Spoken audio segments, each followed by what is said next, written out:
Hey guys, welcome back to Parasyke TV and thank you so much for clicking on this video. Today we're jumping back into a handful of bizarre conspiracy theories regarding the increasing number of horrifying events that have taken place this year, 2025, and we have a lot to cover. So if you love videos about conspiracy theories, bizarre events, or disturbing mysteries, subscribe to my channel and turn notifications on so you never miss a video. Please dude, I need you to subscribe and hit the like button while you're at it. With all that being said, I'm Max Powers, this is Parasyke TV. Okay, let's do the video now.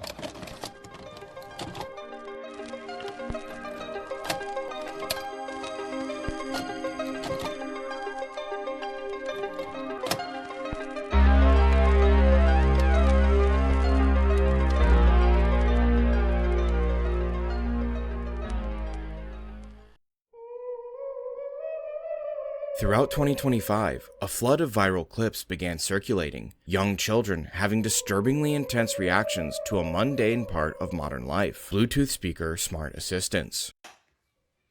Alexa!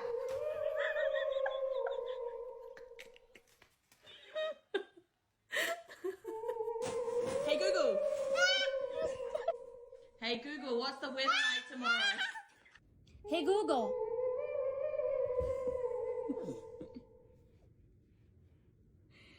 Are you ready to go memes? Hey Google. Hi Madison. Hey Google, what's the temperature outside? Okay Google, turn on the lamp. It's okay. Belinda, I hear you. Hey Google.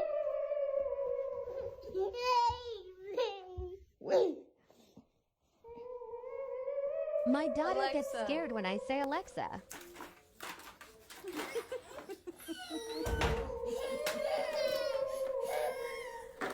Alexa, what's the weather? Alexa, what's the weather today? Hey Alexa, what's the weather today? Alexa, what's the weather outside? Alexa, what's my notifications? Experts rushed in with explanations. They claim children simply associate voices with people, and hearing a disembodied voice is confusing, even scary enough to spook the kids. But for many who've watched these clips, the reactions feel too severe, too primal to brush aside. In multiple instances, the children collapse into a strange, bowing position, as if recoiling from something none of us can see. Theorists point to everything from these assistants being digital demons or new vessels for malevolent entities, to children being naturally more sensitive to hidden frequencies. It's often said that the veil between dimensions is thinner for children, that they perceive what adults have long been conditioned to ignore. Could it be ultrasonic tones that we can't hear? Instinctive recognition, like animals sensing earthquakes before they strike? Or darker still, deliberate triggers embedded into these devices, shaping the youngest generation without our knowledge? Maybe it's nothing, just another online trend. But if children really do see the world differently, then maybe their terror is worth listening to. After all, every ghost story begins with someone who noticed what the rest of us ignored. What do you think it is? Let me know in the comments below. Do you ever feel like you're being watched, even when you're all alone? Maybe it's the existential dread of living in a world with an increasingly predatory internet. If you're watching this video, there's likely a lot more information about you on the internet than you'd like. There was about me as well, but thanks to this video sponsor, Aura, that's no longer an issue. If you've ever wondered how scammers get your phone number, or why your inbox is constantly flooded with spam, it's because data brokers make billions of dollars selling your data without your consent. And they'll sell it to anyone: marketers, scammers, even stalkers. I don't have to worry about that because I use Aura. Aura monitors your personal data, including your social security number, across billions of data points like the dark web and public court records, to detect and alert you to potential identity theft. They take care of the hard part, automatically removing your info off of these sites and keeping it off. And they even provide you up to $5 million in identity theft insurance should the worst case scenario happen. They also provide a bunch of other features to keep you safe online, all inside of one app. You can use my link, aura.com/parasite, to get 14 days for free. That'll be enough time for Aura to find out if any of your personal data has been exposed. I highly recommend you do this today, because when would be a better time to start protecting yourself, your assets, and your identity online? I'm not leaving myself or my family vulnerable to online data breaches. And if you don't want to either, you can go to aura.com/parasite to try 14 days for free. And a massive thanks to Aura for sponsoring this video. On July 2nd, 2025, a cloud-seeding aircraft took off from South Texas, operated by a private company called Rainmaker Technology Corporation. Its goal on paper was simple: spray silver iodide into the clouds to encourage rainfall, helping farmland and water reservoirs during the summer drought. 2 days later, parts of central Texas were underwater. In the early morning hours of July 4th, the waters of the Guadalupe River rose more than 26 feet in less than an hour. A savage flood, the likes of which had never been seen in the area. The floodwaters tore through Camp Mystic, where 750 girls were spending the holiday weekend. 27 campers and staff from the camp died. At the time of writing this segment, one 8-year-old girl is still missing. The flood took at least 135 lives in total. Meteorologists were quick to say the two events had nothing to do with each other. Cloud seeding, they explained, can only squeeze a little extra water out of an existing storm. At most, 10 or 20% more rain in a localized area. Nothing capable of unleashing a deadly flood, but the details are undeniable. The flood was caused by 15 inches of rain, leading to the substantial rise in the Guadalupe River. Rainmaker CEO, Augustus Dorico, appeared on podcasts and news shows immediately, insisting the same point. Cloud seeding had nothing to do with the remnants of Tropical Storm Barry that caused flooding in Texas. I feel horribly for the people of Texas that were affected, but not because Rainmaker had anything to do with it, not because cloud seeding had anything to do with that. Just a month before the flood, Dorico went on the Sean Ryan Show to talk all about cloud seeding and weather modification, the entire interview taking on a dark tone when looked back on after the flood. In this interview, he gives multiple examples of how weather modification can and has been used as a weapon, and how fake renewable energy projects can be used to mask the movement and placement of weapons of war. On July 11th, about a week after the flood, Dorico returned to the show to defend his company. So, I know you were there, I think it was 2 days prior to the flood, correct? Correct. And, what were you doing there? Sure. So, just again, for those that haven't heard before about what cloud seeding is, in no uncertain terms, I run a cloud seeding company. We make a little bit more rain and snow for farms or for reservoirs or for aquifers when they're dealing with drought, right? Obviously, right now, after the flooding, Texas does not need more water, and we've indefinitely suspended operations because of that, and we'll keep them suspended until first responders have stopped working. Cloud seeding is not long streaks in the sky. It's not trying to dim out the sun. Natural clouds, certainly not creating water droplets in them. Clouds in South Texas flying into those clouds. I'm not saying Rainmaker is responsible for the floods, but after watching both interviews, I do think that Rainmaker would do and say whatever they have to in order to keep operating, even if they did make a mistake, or if their cloud seeding mission did have unintended consequences. Augustus Dorico is an acolyte of Peter Thiel, the tech billionaire at the head of Palantir, a software company that is currently building a master database that will access detailed citizen data, from bank account access to medical data, and will be used as a hub for 30 federal agencies to access your data at any time. And let's be honest, that data will include your online activity, text messages, emails, and calls as well. Combined with the Internet of Things, this will effectively end privacy forever. Peter Thiel funded Rainmaker Technology Corporation, and in his initial Sean Ryan interview, I believe Augustus lets a very important detail slip. About an hour and 24 minutes in, he says that data centers need lots of water, and that cloud seeding is already helping with that. Palantir's data centers need lots of water in their reservoirs, so they fund a cloud seeding startup to make it rain.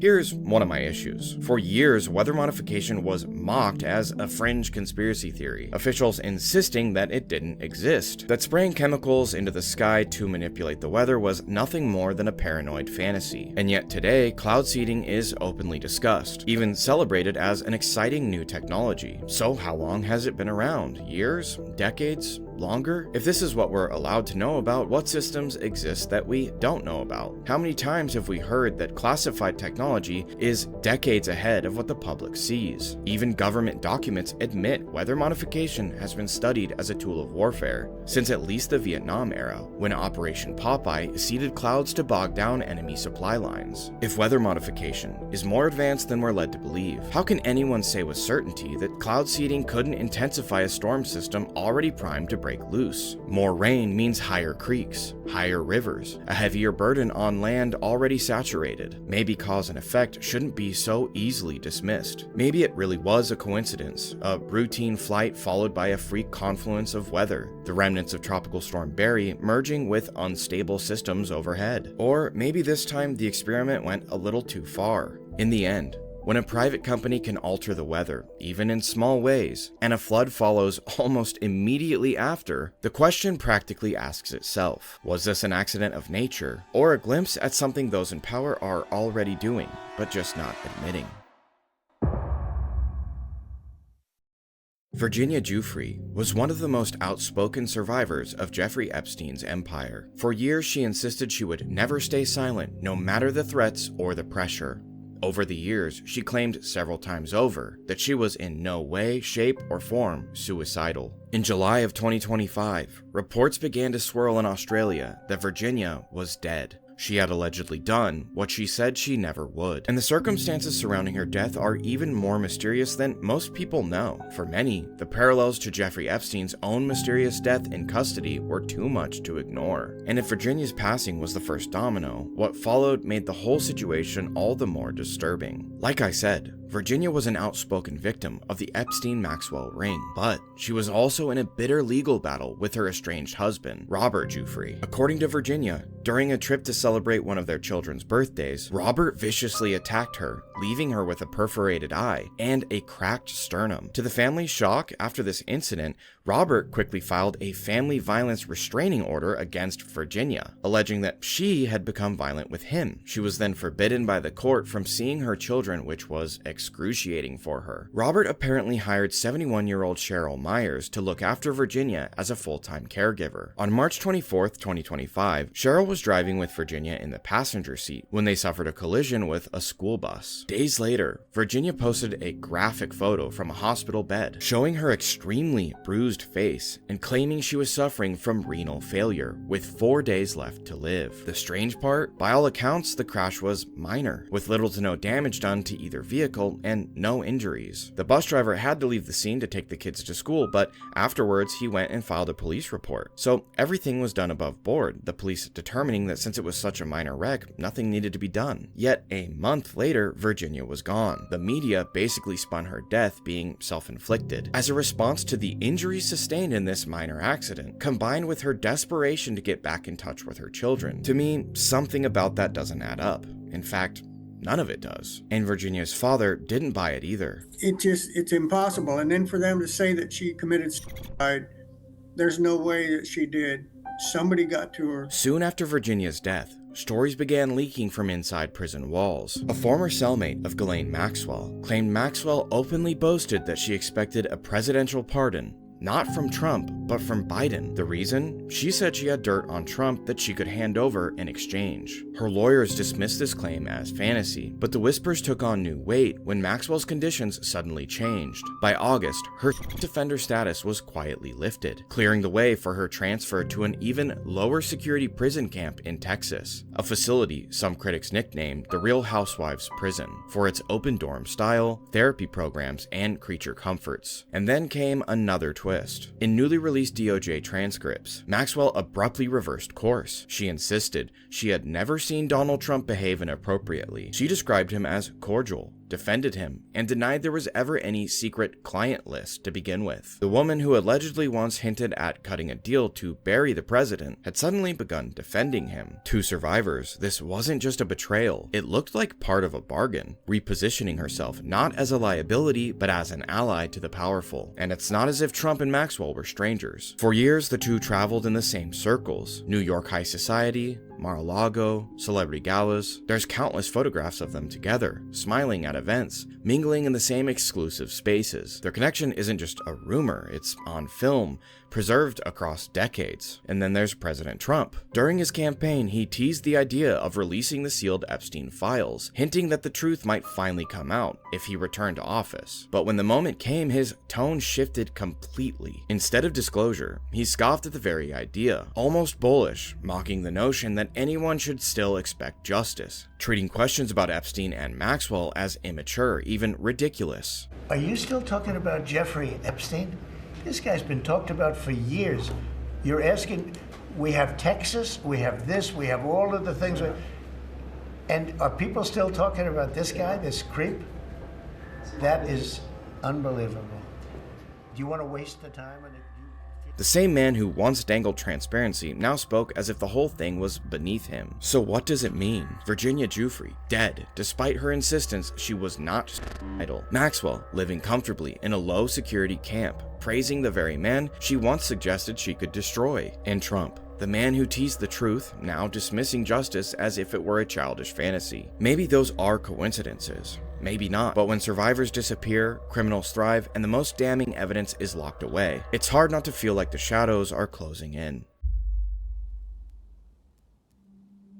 In my last video on celebrity conspiracy theories, I talked about a disturbing cut segment from Sacha Baron Cohen's show, Who is America? In the now infamous cut scene, Baron Cohen, disguised in character, sat across from a Las Vegas concierge. When pressed, the man admitted on camera that he could put them in touch with someone who could provide a young boy for Cohen's character to take on a date. The crew turned the footage over to the FBI and was surprised to learn months later that there would be no investigation. But just days after I finished that video, the news broke. A real child trafficking sting in Las Vegas, real arrests, and a network that seemed to echo the same chilling conversation. In August of 2025, Las Vegas police revealed the results of a month-long undercover operation. 8 suspects arrested for child exploitation crimes. Among them, casino staff, local professionals, and even Tom Artyom Alexandrovich, a senior Israeli cybersecurity official. At first, it seemed like the system doing its job. Predators identified and removed from society, but the details were strange from the very beginning. Alexandrovich was charged with soliciting a minor. He posted bail, $10,000, and within 2 days, he was gone, back to Israel. No ankle monitor, no restrictions, just a quick release and a plane ticket home. US officials claimed there was no diplomatic immunity, no intervention, just the legal process playing out. But critics aren't convinced. To many, it looks like a criminal just slipped out of reach. And if this was just 8 people,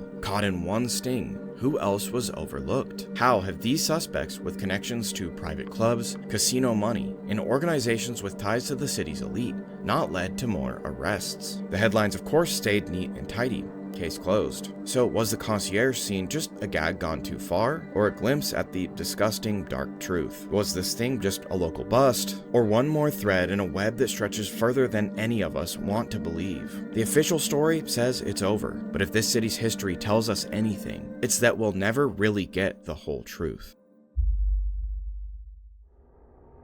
On July 1st, 2025, researchers with the Asteroid Terrestrial Impact Last Alert System, better known as ATLAS, announced the discovery of a new interstellar object. At first, it was classified as a comet, just another wanderer drawn into the pull of our sun. But almost immediately, doubts began to spread. Amateur skywatchers insisted its movements were unnatural. Data suggested subtle changes in its velocity, tiny deviations that felt less like normal drift and more like steering. The official explanation? Routine gravitational effects. But for many, that answer was unsatisfactory. For some, this discovery sounded eerily familiar. In 2017, scientists spotted another strange visitor from deep space, Oumuamua, a different interstellar object that had entered our solar system. Oumuamua wasn't just unusual, it was wrong. Instead of being round, like most comets or asteroids, it was elongated and flat. Some described it as cigar-shaped, others as a giant pancake tumbling end over end. Stranger still, it had no visible tail, no release of gas or dust, and yet it moved as though something invisible was propelling it, accelerating ever so slightly in defiance of physics. Harvard astronomer Avi Loeb ignited controversy when he suggested Oumuamua might have been alien technology, a probe sent across the stars. His peers mocked the idea, but years later, no one has explained why it behaved the way it did. And now, less than a decade later, another visitor arrives, designated 3I/Atlas. A coincidence or part of a pattern? Recently, the mystery deepened. In mid-August, observations from NASA's brand new Sphere X mission revealed something scientists didn't expect. It didn't find water vapor, the usual signature of a comet. Instead, it detected an enormous cloud of carbon dioxide, stretching hundreds of thousands of kilometers. Follow-up readings from the James Webb Space Telescope confirmed it. The ratio of CO2 to H2O was 8:1, one of the highest ever recorded in a comet. In other words, 3I is chemically unlike anything we've seen before, almost as if it isn't behaving like a comet at all, but something different. Something designed? Theories have begun to emerge, some claiming 3I is no comet at all, but a disguised vessel, a machine cloaked in stone and ice. For many, the echoes of Oumuamua are too loud to be ignored. What if we're not just being observed, but approached? So what is 3I/Atlas really? A comet destined to burn in our upper atmosphere? A harmless wanderer just passing through? Or something stranger? Maybe in just a few months it'll vanish from memory. Just another line in astronomy textbooks. Or maybe it's...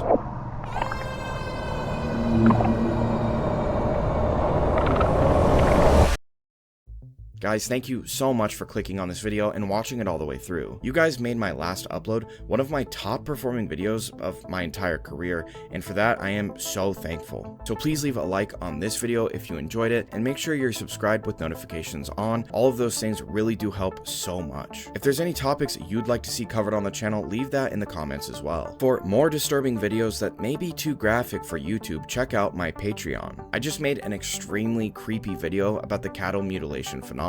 And speaking of Las Vegas, I have a 2-part video about the Las Vegas massacre over there, as well as a deep dive into the whole Isaac Cappy, Tom Hanks conspiracy theory and more. So if any of that sounds interesting to you, or if you just want to support me more than just watching the videos and liking and subscribing, head over to my Patreon and become a member now. The link is in the description. Once again, thank you so much for watching, and I'll see you very soon.